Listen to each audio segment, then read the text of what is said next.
Aujourd'hui, à Comment c'est fait? Les pansements. Vous rappelez-vous quand on était petit?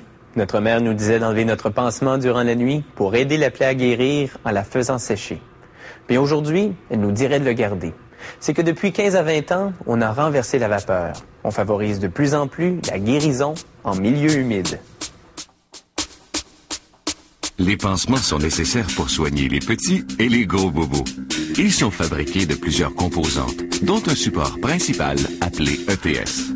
Un tissu qui n'est élastique que dans un seul sens. C'est ce tissu qui deviendra la partie collante du pansement.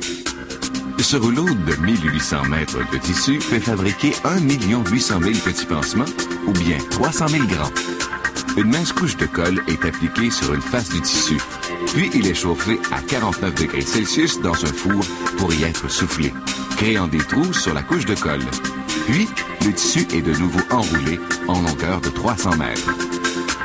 Les pansements possèdent des tailles diverses.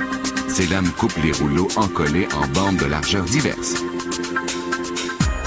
Les rouleaux sont retirés et empilés, prêts pour l'étape suivante, la pose du petit coussinet de protection.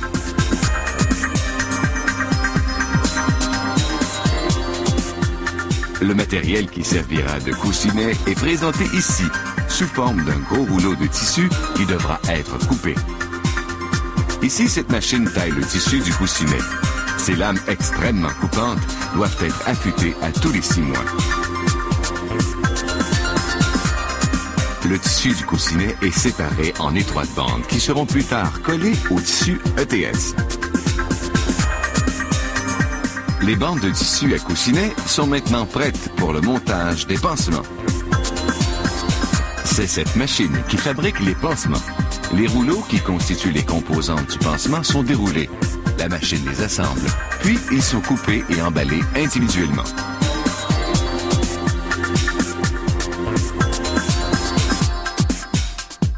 Les pansements sont ensachés un à un.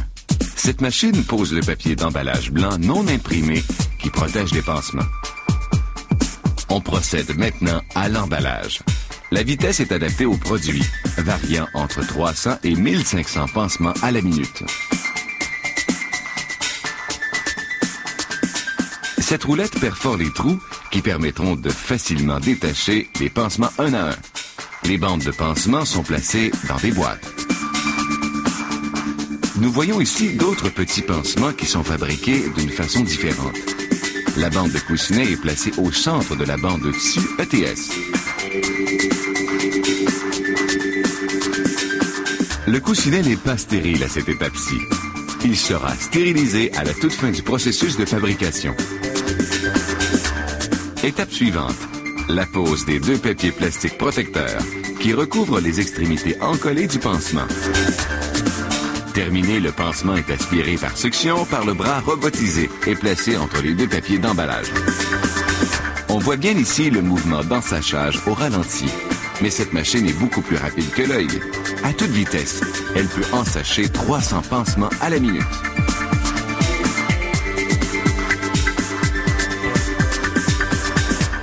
Les pansements ressortent de la machine parfaitement ensachés. Certains types de pansements doivent passer par la machine à pansement séquentiel pour y recevoir quelques trous d'aération. Ces trous laissent circuler l'air, ce qui favorise la guérison.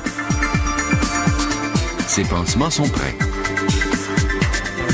Parfois, on imprime certaines instructions sur les emballages des pansements.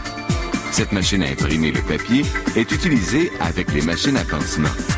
2 plaques de polymère reçoivent l'encre d'une série de rouleaux afin de reproduire le design voulu.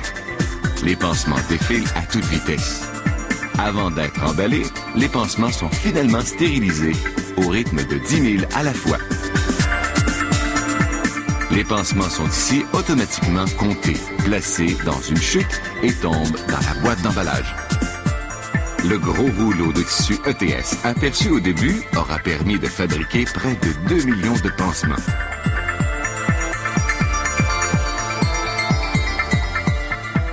Chaque année, cette entreprise produit 4 milliards de pansements en 65 modèles différents.